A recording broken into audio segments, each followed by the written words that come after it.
Na asubuhi ya leo tunaongelea kuhusu kuwa makini. Mwambie jirani yako uwe makini. Mwangalie tena usoni, mwambie uwe makini. Bwana Yesu asifiwe.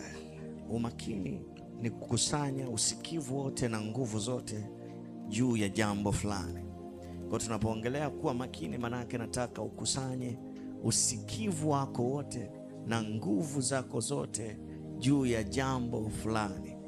Mungu anatutaka tuwe makini, na neno lake limejaa mafundisho mengi ambayo yanatutaka tuwe makini. Bwana Yesu asifiwe.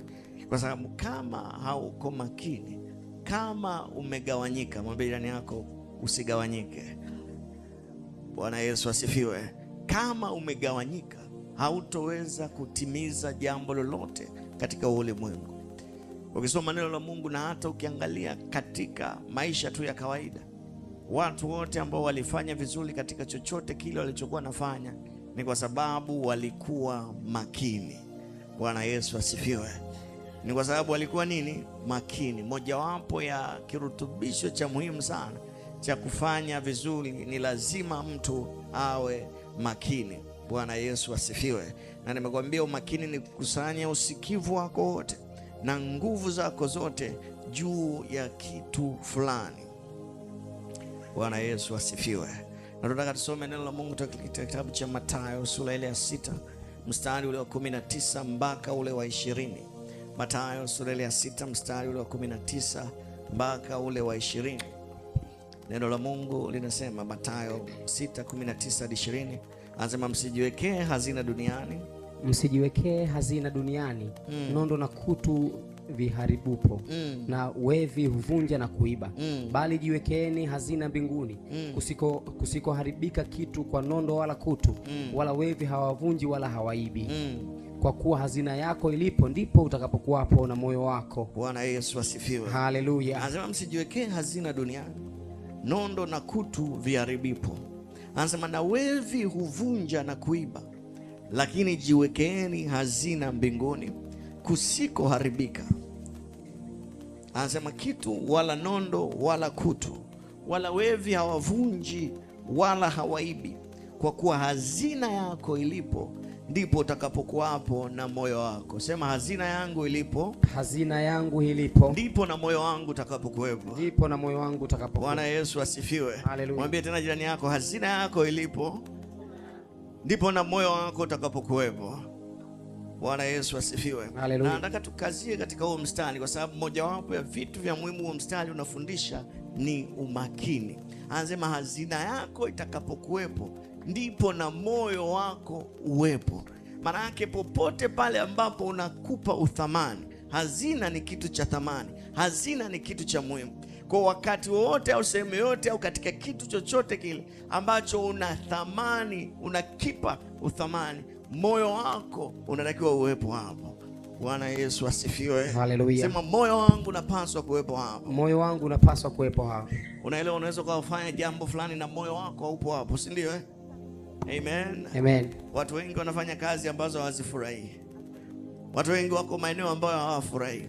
Matokeo yake hawawezi kutimiza kwa ufanisi kama inavyotakiwa. Kwa nasema hazina yako itakapokuwepo, ndipo na moyo wako ulipo. Maana yake umakini wako unakuwepo sehemu ile unayoipa thamani.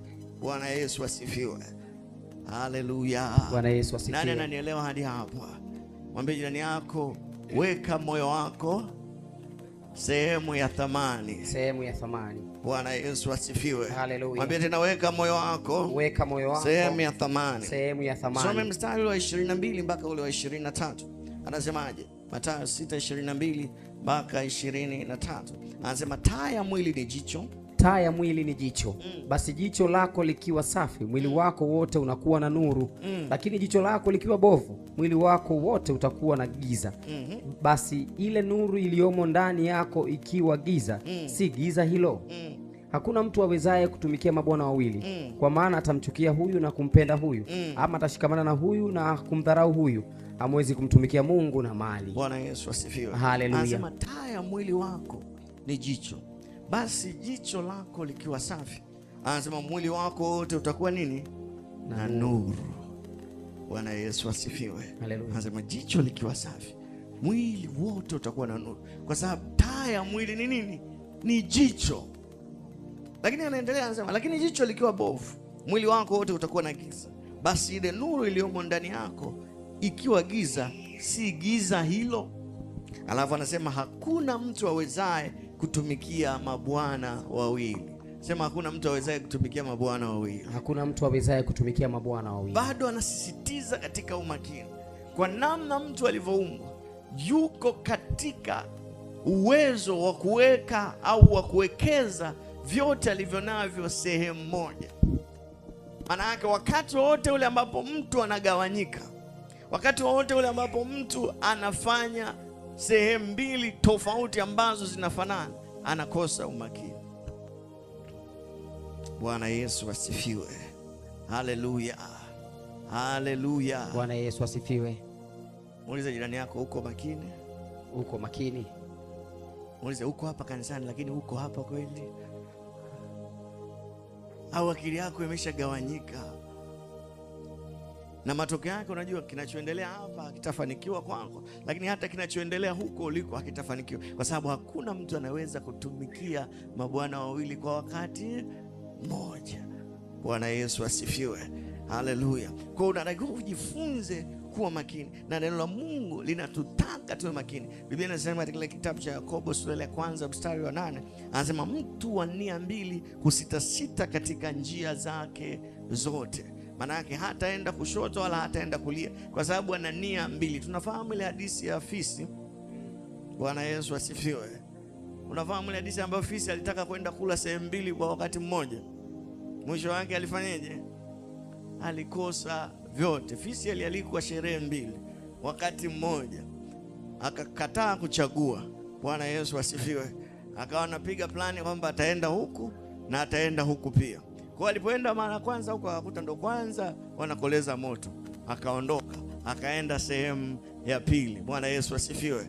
Akakuta kule wameshabandika, akasema nikisubiria sana hapa inawezekana kule nitakosa. Akarudi kule, akakuta nako wamebandika. Bwana Yesu asifiwe. Haleluya. Anasema okay, ngoja sasa niwahi kule kutakuwa kimefanyaje? Kimeiva. Alipoenda kule wakakuta watu wameshakula, ndo anainua majamvi. Akasema basi nirudi kule ambako Bwana Yesu asifiwe, niliacha chakula kiko jikoni. Anafika kule ndio anaambia wewe sio mkulima kweli kweli, kwa sababu watu wameshakula. Mwisho wa siku akakosa nini? Vyote. Kwa nini? Kwa sababu hakuchagua moja. Unajua, tunapokuwa makini, mojawapo ya kitu ambacho tunakipata, tunakuwa na uwazi, tunakuwa na shabaha ya nini tukifanya. Bwana Yesu asifiwe. Hallelujah. Watu wengi sana wanasumbuka katika vitu vingi, japo kuwa walitakiwa wasumbuke na kitu kimoja. Wanapoteza nguvu zao katika vitu vingi, wanapoteza uwezo wao katika mambo mbalimbali, na huku walitakiwa wafate jambo moja. Lipo kusudi moja kwa ajili yako ambalo Mungu alikuumba nalo, na unatakiwa ulifuate hilo. Haleluya. Bwana Yesu asifiwe. Bwana Yesu asifiwe. Haleluya. Kuna mtu ananisikia vizuri? Nakupa mfano. Daudi anasema neno moja nimelitaka kwa nani? Kwa Bwana. Nalo ndilo nitakalofanyaje? Litafuta. Anasema nikae nyumbani mwako siku zote za maisha yangu. Alielewa ndani yake, alielewa nini anataka. Bwana Yesu asifiwe. Haleluya. Mwambie tena jirani yako, kuwa makini. Kuwa makini. Mwangalie tena usoni, mwambie kuwa makini. Kuwa makini Katika kila ukifanyacho, kuwa makini. Sema tena, katika kila ukifanyacho, kuwa makini. Iwe ni kazi, kuwa makini. Iwe ni biashara, fanya kwa umakini. Usiwe mzurulaji. Bwana Yesu asifiwe. Usiwe mpoteza muda. Hiyo kuna watu kabisa wanasema ngoja nikapoteze muda kidogo. Kuwa makini. Mwangalie tena jirani yako, kuwa makini. Kuwa makini. Ngoja nisogeze muda uende. Huo muda ukiusogeza hutaukuta tena. Kuwa makini. Jina la Bwana libarikiwe. Haleluya. Nataka tusome tena kile kitabu cha Mithali sura ya 4 mstari ule wa 24 mpaka 27. Mithali sura ya 4 mstari wa 24 mpaka ule wa 27. Mithali 4:24 mpaka 27. Anasema kinywa cha ukaidi ukitenge nawe. Kinywa cha ukaidi ukitenge nawe, na midomo ya upotovu iweke mbali nawe. Macho yako yatazame mbele, na kope zako zitazame mbele yako sawa sawa. ulisawazishe pito la mguu wako na njia zako zote zithibitike. Usigeuke kwa kuume wala kushoto, ondoa mguu wako maovuni. Okay, tukisoma mstari wa 23 anasema linda. Mstari wa 23 anasema linda. Linda moyo wako kuliko yote uyalindayo, maana ndiko zitokako chemchem za uzima. Okay, Bwana Yesu asifiwe. Nataka nikusomea hapo ili uelewe. Anaongea habari, anasema linda moyo wako kuliko vyote ufanyeje? Ulindavyo. Anasema maana ndiko zitokako nini? Chemchemi za uzima. Wakati anaelezea hivi, anakuelekeza sasa ni jinsi gani ya kulinda. Anasema cha kwanza, kinywa cha ukaidi. Hebu sema kinywa cha ukaidi. Kinywa cha ukaidi. Usiongee tu ovyo ovyo. Usiongee tu ili mradi. Bwana Yesu asifiwe. Haleluya. Haleluya. Bwana Yesu asifiwe. Hata kama ni utani, hakikisha kinywa cha ukaidi unakiweka mbali nawe. Bwana Yesu asifiwe. Haleluya. Anasema na midomo ya upotofu uifanyeje? Uitenge mbali nawe. Midomo ya upotofu, hivi vitu vyote vinaathiri moyo wako. Kwa anasema kinywa cha ukaidi ukiweke mbali nawe, hakikisha uongee vibaya. Bwana Yesu asifiwe. Midomo ya upotofu, hakikisha unaongea kweli. Sema niongee kweli. Niongee kweli. Sema tena niongee kweli. Niongee kweli. Niseme kweli. Niseme kweli. Bwana Yesu asifiwe. Anasema na midomo ya upotofu uitenge nini? Mbali nawe. Alafu anaelezea kitu kingine. Anasema nini? Macho yako. Hebu sema macho yangu. Macho yangu. Anasema macho yako yatazame mbele yako sawa sawa. Make focus, kuwa makini kule unakoelekea, kuwa makini na njia unayoiendea. Macho yako, sema macho yangu. Macho yangu yatazame mbele yangu. Yatazame mbele yangu. Bwana Yesu asifiwe. Haleluya. Unajua katika kila unachokifanya kuna mbele, lakini pia kuna pembeni. Anasema usilazishe pinto lako kweli, usigeuke kuume wala kufanyaje? Kwa kushoto kwako. Usiangalie watu wanasema nini, usisikilize hao watu wanajadili nini. Focus, kuwa makini katika kile ulicho nacho. Anasema macho yako yatazame mbele yako. Ushawahi kuona watu wanakimbia mbio? Bwana Yesu asifiwe. Haleluya. Wangapi wamewahi kuona watu wanakimbia mbio? Amen. Wakati anakimbia mbio, inawezekana ukapita sehemu watu wakawa wanafanyaje? Wanakushangilia. Amen. Lakini ushawahi kuona mtu akiwa anashangiliwa wakati anakimbia akaanza kuangalia wale wanaomshangilia? Kwani hawasikii? Anawasikia. Lakini akianza kugeuka kusema tayari anafanyaje? Anapoteza umakini, anapoteza kasi. Kwa hautakiwi kuangalia pembeni wanafanya nini. Ndio anasema macho yako yatazame mbele yako. Hata kama unafanya vizuri, mwambie jirani yako, hata kama unafanya vizuri. Hata kama unafanya vizuri. Katika kile unachotakiwa kukifanya. Katika kile unachotakiwa kukifanya. Usiangalie wa pembeni wanaokushangilia. Usiangalie wa pembeni wanaokushangilia. Bwana Yesu asifiwe. Haleluya. Usije kichwa kikavimba sana ukashindwa kukimbia mbio. Amen. Bwana Yesu asifiwe. Kwa unaangalia mbele. Kutakuwa na watu wanafanyaje? Wanakuzomea. Ushakuona timu pinzani wewe inafanyaje? Inamzomea mtu. Ukaanza kulia. Ukaanza kusema jamani, kwa nini mimi mnanifanyia hivi? Haleluya. Bwana Yesu asifiwe. Unanisikia vizuri? Haleluya. Ukaanza kujibizana nao. Ukaacha kile unachotakiwa ukifanya. Ukaanza kuona mbona wananifanyia makusudi? Unapoteza umakini. Sema napoteza umakini. Unapoteza umakini. Haleluya. Macho yako yatazame wapi? Mbele yako. Kama Mungu amekuita kufanya jambo fulani, lifanye hilo tu, liangalie hilo tu. Usisikilize sauti za kushangiliwa, usisikilize sauti za kuzomewa. Endelea mbele, macho yako yatazame nini? Mbele. Haleluya. Bwana Yesu asifiwe. Sema niwe makini. Sema tena niwe makini. Niwe makini. Na kile Bwana alichonipa kufanya. Na kile Bwana amenipa kufanya. Bwana Yesu asifiwe. Haleluya. Kujifunze kuwa makini. Maana unakusanya nguvu zako zote. Unakusanya usikivu wako wote. Usimpe mtu wa pembeni usikivu. Usimpe mtu wa kushoto wala wa kulia usikivu wako. Usikivu wako uwe katika kile ulichoitiwa kufanya. Usikivu wako uwe katika njia ile uliyoitiwa kuiendea. Haleluya. Sema mimi ni mtu makini. Mimi ni mtu makini. Sema tena mimi ni mtu makini. Mimi ni mtu makini. Amen. Amen. Haleluya. Bwana Yesu asifiwe.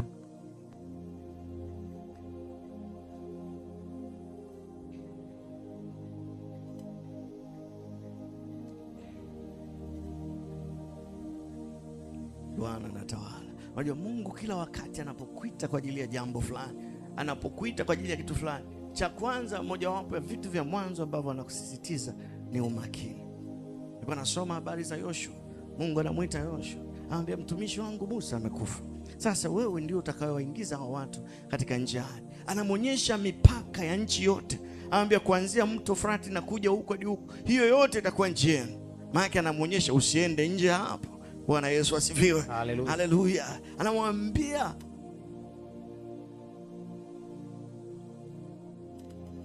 uwe na ushujaa. Anamwambia uwe na ushujaa. Halafu anamwambia upate kutenda sawa sawa na yote yaliyoandikwa.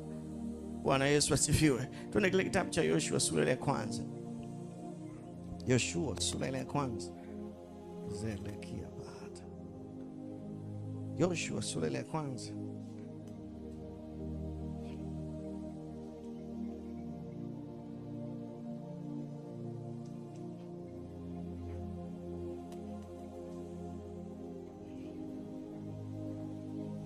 Tuanze mstari ule wa 4. Anasema tangu jangwa hili na mlima huu Lebanon mpaka mto ule mkubwa, mto wa Frati, nchi yote ya Wahiti, tena mpaka bahari ile kubwa upande wa machweo ya jua, hapo ndipo patapokuwa mpaka wenu. Naona Mungu anaonyesha mipaka, wapi pa kwenda, wapi pa kuishi. Hapata kuwa mtu yeyote atakayeweza kusimama mbele yako siku zote za maisha yako. Kama nilivyokuwa pamoja na Musa, ndivyo nitakavyokuwa pamoja na wewe. Sitakupungukia wala sitakuacha. Uwe hodari na moyo wa ushujaa, maana ni wewe utakayewarithisha watu hawa nchi hii niliyowaapia baba zao ya kwamba nitawapa. Uwe hodari tu na ushujaa mwingi. Uangalie kutenda sawasawa na sheria yote aliyokuamuru mtumishi wa Musa mtumishi wangu. Usiache kwenda mkono wa kuume au wa kushoto, upate kufanikiwa sana kila uendako. Okay, hadi hapo. Anasema uwe hodari na ushujaa mwingi. Uangalie, sema uangalie. Uangalie. Mungu anataka umakini wake huyu mtu uwe katika hiki. Anasema uangalie kutenda sawa sawa na sheria yote. Angalie kufanyaje? Kutenda sawa sawa na sheria yote aliyokuamuru Musa wangu. Ambe usiende mkono wa kuume wala wa nini? Wa kushoto. Maana fuata yale ulioambiwa tu. Bwana Yesu asifiwe. Fanya vile ulivyoelekezwa tu. Usibadili uelekeo. Usisikilize kwingine. Fuata ile njia ulioelekezwa tu. Bwana Yesu asifiwe. Haleluya. Haleluya. Sema tena, mimi ni mtu makini. Mimi ni mtu makini.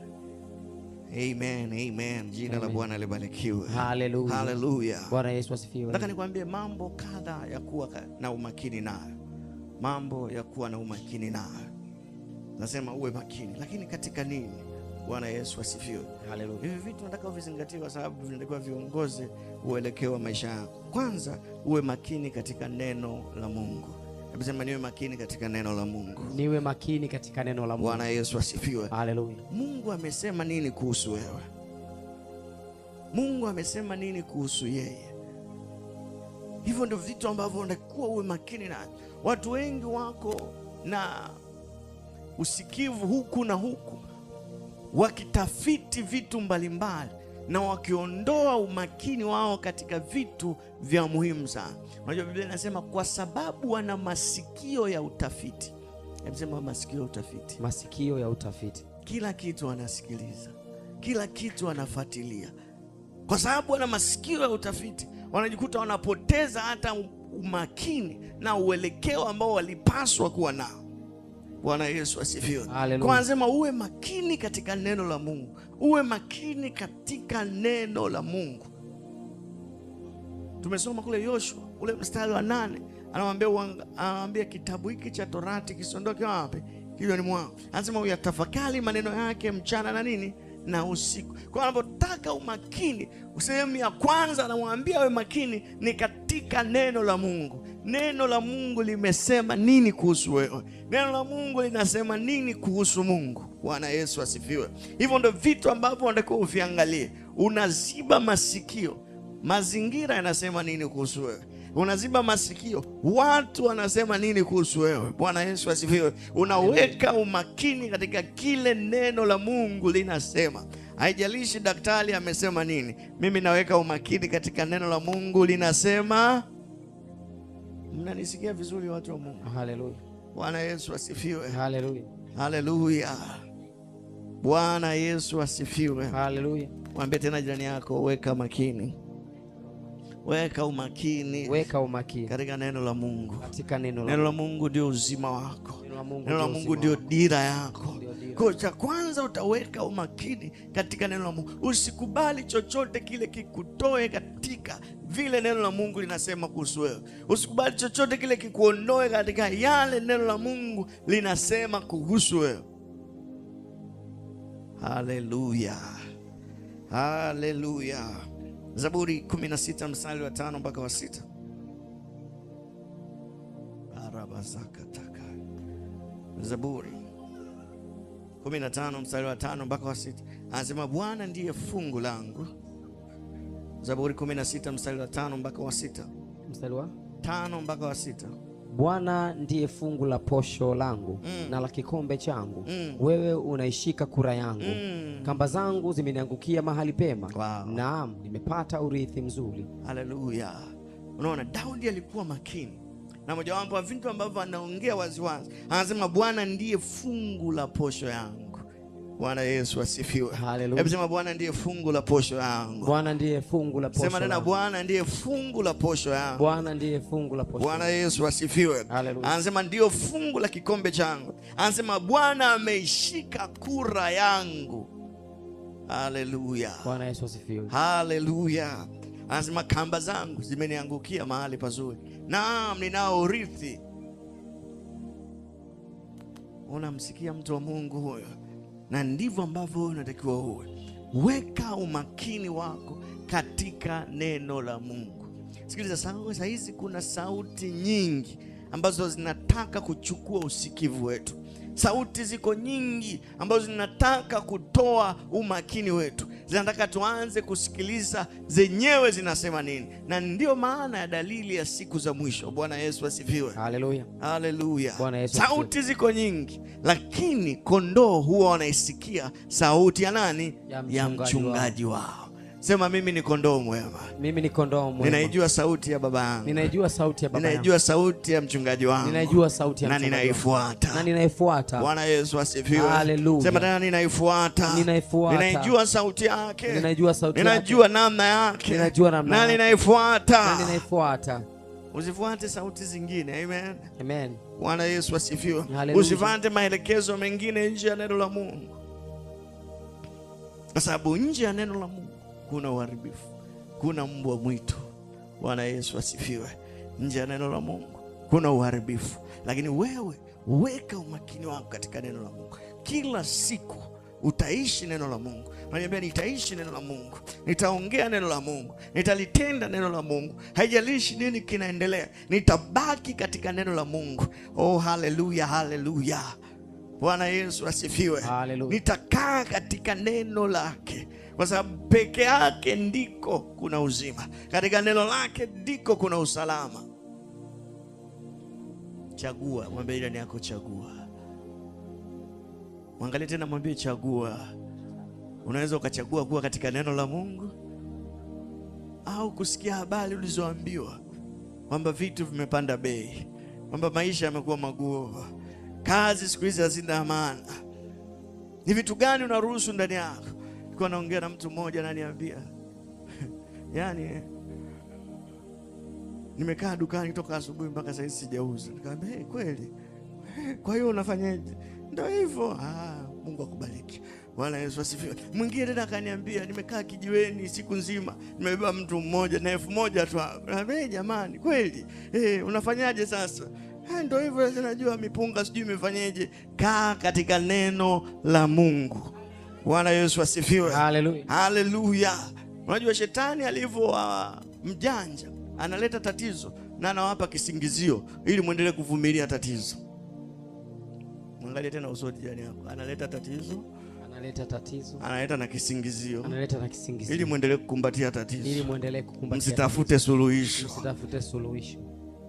Kwa saizi hapa Ifakara mjini hamna pesa. Kwa nini hamna pesa? Mipunga ifanyeje? Haijauzwa, bei ziko chini. Kwa hiyo leo unakaa unachechemea. Pesa nini? Mwangalie jirani yako, mwambie wewe ni uzao tofauti. Sema tena, mwangalie tena uzoni, mwambie wewe ni wa tofauti. Wewe ni wa tofauti. Kaa katika neno la Mungu. Uzima wako uko katika neno la Mungu. Bwana Yesu asifiwe. Unanisikia vizuri mtu wa Mungu? Sema tena, uzima wangu katika neno la Mungu. Uzima wangu katika neno la Mungu. Kwa jambo la kwanza, weka umakini wako katika neno la Mungu. La pili, weka umakini wako katika Kristo. Sema, niweke umakini wangu katika Kristo. Niweke umakini wangu katika Kristo. Oh, wow. Mtazama katika Kristo. Yes. Waebrania 12 mstari wa pili. Waebrania 12 mstari ule wa pili. Koria masikataka. Waebrania 12 mstari wa pili. Anasema tukimtazama Yesu mwenye kuanzisha na mwenye kutimiza imani yetu, ambaye kwa ajili ya furaha iliyowekwa mbele yake aliustahimili msalaba na kuidharau aibu, na yameketi mkono wa kuume wa kiti cha enzi cha Mungu. Bwana Yesu asifiwe. Anasema tukimtazama Yesu. Mwambie yako, mtazame Yesu. Mtazame Yesu. Haleluya. Anasema mwenye kuanzisha na kuitimiza imani yetu. Anasema ambaye kwa furaha iliyowekwa mbele yetu aliustahimili msalaba na kuidharau aibu. Nataka uwe mtazame Yesu. Weka umakini wako kwa Yesu. Amen. Mwangalie jirani yako, mwambie usiweke umakini wako kwa wanadamu. Wanadamu wanabadilika, lakini Yesu ni yeye yule jana, leo na hata milele. Bwana Yesu asifiwe. Anasema yeye ndiye kielelezo chetu. Amen. Kielelezo chetu. Kwa unatamani, una shauku ya kuwa kama Yesu Kristo. Una shauku ya kufanana na Yesu Kristo, ya kutembea kama Yesu Kristo alivyotembea. Kadri unavyojifunza ndivyo ambavyo unahamasika kuwa kama yeye. Umakini wako uweke kwa Yesu Kristo. Sema, nitaweka umakini wangu kwa Yesu Kristo. Ushakuona watu wamevunjika imani baada ya kuona mtu fulani ambao walikuwa wanamwamini sana ameacha imani? Ni kwa sababu aliweka umakini kwa mtu. Lakini umakini wako weka kwa Yesu Kristo. Weka umakini wako katika neno la Mungu, lakini uweka umakini wako katika Yesu Kristo. Ndiye mfano wako hai, ndio mfano wa kufuata, ndio njia ya kuiendea. Jina la Bwana libarikiwe. Haleluya. Haleluya. Haleluya. Bwana Yesu asifiwe. Sema tena, nitamwangalia Bwana. Nitamwangalia Bwana. Bwana Yesu asifiwe. Haleluya. Sehemu ya 3, weka umakini wako katika taji. Sema, niweke umakini wangu. Niweke umakini wangu kwenye taji. Kwenye taji. Taji ni zawadi. Amen. Bwana Yesu asifiwe. Sema tena, ndaweka umakini wangu. Taweka umakini wangu kwenye taji. Kwenye taji. Unaelewa, baada ya yote haya, baada ya kuishi maisha haya, iko taji kwa ajili ya kila mtu aliyekuwa mwaminifu katika kile alichoitiwa. Sasa umakini wako uweka katika ile taji. Bwana Yesu asifiwe. Wa Filipi sura ya 3 mstari ule wa 13. Wa Filipi sura ya 3 mstari ule wa 13. Kitabu kile cha Wa Filipi sura ya 3 mstari ule wa 13. Neno la Mungu linasema, Wa Filipi 3:13. Kitabu kile cha Wa Filipi sura ile ya 3 mstari ule wa 13. Neno la Mungu linasema, ndugu, sijidhani nafsi yangu kwamba nimekwisha kushika, ila natenda neno moja tu, nikiyasahau yaliyo nyuma, nikiyachuchumilia yaliyo mbele, na kaza mwendo niifikirie mede ya thawabu ya mwito mkuu wa Mungu katika Kristo Yesu. Bwana Yesu asifiwe. Haleluya. Anasema, na kaza mwendo niifikie mede ya thawabu. Mede ya thawabu ni zawadi ambayo ni taji. Bwana Yesu asifiwe. Ninakaza mwendo. Sema, nakaza mwendo. Nakaza mwendo. Sio tu nifike mbinguni. Haleluya. Tulifundishwa wiki iliyopita hapa, si ndio? Unaweza kuwa maskini mbinguni, si ndio? Kwa mbio nazokimbia, nakaza mwendo. Bwana Yesu asifiwe. Anasema niifikie mede ya thawabu ya mwito mkuu. kwamba nitakaposimama mbele ya Bwana aseme vema, mtumwa mwema na nani na mwaminifu. Jina la Bwana libarikiwe. Atakaponivika ile taji, ndiyo umakini wangu uko hapo, ndiyo bidii yangu nafanya kwa bidii, huku nikiangalia kwamba mwisho wa siku nitakuwa na taji. Mwisho wa siku kuna mede ya thawabu imeandaliwa kwa ajili yangu. Kwa hiyo ninakuwa makini. Sema dada, ninakuwa makini. Unajua Biblia inasema shika sana kile ulicho nacho. Unajua usipokuwa makini hautaweza kushika, si ndio? Anasema shika sana kile ulicho nacho, asije mtu akafanyaje, akaitwaa taji yako. Maana yake ukikosa umakini, kile ambacho ulitakuwa ukipate kitaenda kwa mtu mwingine, kwa sababu mtu mwingine Mungu atamuinua afanye kile ambacho ulitakuwa ukifanya, ambacho wewe ulikifanya kwa kulegalega. Haleluya. Biblia inasema amelaniwa yeye afanye kazi ya Mungu kwa nini? Kwa ulegevu. Mwangalie jirani yako, shika sana ulicho nacho. Mwangalie tena usoni, shika sana. Mwangalie tena, shika sana. Mwangalie kwanza, una kitu cha kushika. Sasa tunasema shika sana, kumbe unashika hewa. Mwangalie ana kitu kweli cha kushika. Muulize, una kitu unafanya kwa ajili ya Bwana? Una kitu ambacho unajua hii siku nikisimama mbele za Bwana, hii ndio itakuwa taji yangu? Una kitu hicho? Bwana Yesu asifiwe. Haleluya. Kama unacho hicho ndo shikilia. Kama una njoo mimi nitakwambia. Lakini kama unacho shikilia. Haleluya. Bwana Yesu asifiwe. Na usio tu ushikilie, kaza mwendo. Haleluya. Oh, haleluya. Kaza nini? Mwendo. Usilegee, usibaki nyuma, usijivute, usiwe goigoi. Kaza mwendo. Anasema na kaza mwendo. Sitaki niwaniambie ulipokuwa miaka 2 3 nyuma ulikuwa unamtumikia Mungu wewe. Yaani siku hizi sijui ninasema maisha yamenibana. Hapana, kaza mwendo. Bwana Yesu asifiwe. Unaelewa kukaza mwendo? Hamna kulegeza. Sema hamna kulegeza. Hamna kulegeza. Sema tena hamna kulegeza. Hamna kulegeza. Unajua Bwana Yesu asifiwe. Haleluya. Caleb anasema hivi, nalikuwa na miaka 40 Musa aliponipa huu mlima, lakini sasa nina miaka 80, nina nguvu vile vile kama siku ile Musa aliponipa ulima. Anamwambia Yoshua, nitume mimi nikauchukua ule mlima na wale watu watakuwa si kitu. Maana yake nini? Hakuangalia hata umri. Anasema vile alivyokuwa kijana, hali aliyokuwa nayo wakati uko kijana, nayo anayo hiyo mpaka sasa. Bwana Yesu asifiwe. Haleluya, haleluya, haleluya. Sema nina ari ile ile, nina kasi ile ile, kwa nguvu za Roho Mtakatifu ninaiendea mede ya thawabu. Naiendea mede ya thawabu. Bwana Yesu asifiwe. Haleluya, haleluya, haleluya. Kaza mwendo, kaza mwendo. Yesu anarudi. Kaza mwendo. Huu sio wakati wa kujivuta tena. Ukiona mambo yanayoendelea katika ulimwengu, kaza mwendo, zidi sana kufanya. Anasema mwenye haki azidi kujitakasa. Bwana Yesu asifiwe. Zidi sana kufanya yale unayotakiwa kufanya, kwa sababu wakati ni mchache. Haleluya, haleluya. Zomredia baragahata kiragazo. Haleluya. Juzi wakati shujaa narudi nyumbani, katika roho nikasikia sauti, malaika wanaimba shujaa, shujaa, shujaa, shujaa. Bwana Yesu asifiwe. Anapokelewa kwa shangwe na jeshi la malaika. Kaza mwendo. Bwana Yesu asifiwe. Kaza mwendo. Mwambie tena jirani yako, kaza mwendo. Kaza mwendo. Mede ya thawabu inakungoja. Mbingu zinakungoja. Haleluya, haleluya, haleluya. Oh, haleluya. Jambo la 4 na la mwisho, weka umakini katika kazi ile aliyokupa kufanya. Weka umakini katika kazi ile aliyokupa kufanya. Hatutasoma mstari, lakini tutatoa hesabu ya yale ambayo tumeyafanya siku ile mbele ya Bwana. Tutatoa hesabu. Vile vyote ambavyo Mungu ametupa vitapimwa kuonekana, je, vinaendana na muda tuliokaa duniani? Vinaendana na matokeo tulioyatoa? Kama Mungu amenipa kuimba, je, nimeimba kweli vile nilivyotakiwa kuimba? Kama Mungu amenipa kufanya kazi ya kusimamia kazi yake, je, nimefanya kama nilivyotakiwa kufanya? Anasema mwingine alimpa talanta 2, mwingine alimpa talanta 5, mwingine alimpa talanta 1. kulingana na uwezo wake.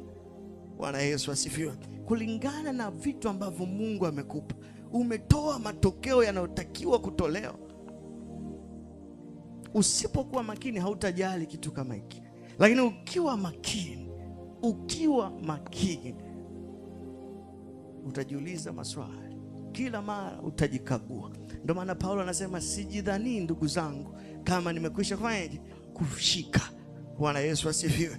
Kila wakati alikuwa anajikagua, anaona, je, kweli katika yale 5 niliyopewa, je, nimeyatimiza yote? Katika yale ambayo nimekabidhiwa, je, yote nayafanya? Kwa sababu ipo siku utasimama mbele za Bwana na kutoa ripoti ya kila tulichokifanya. Tusimame.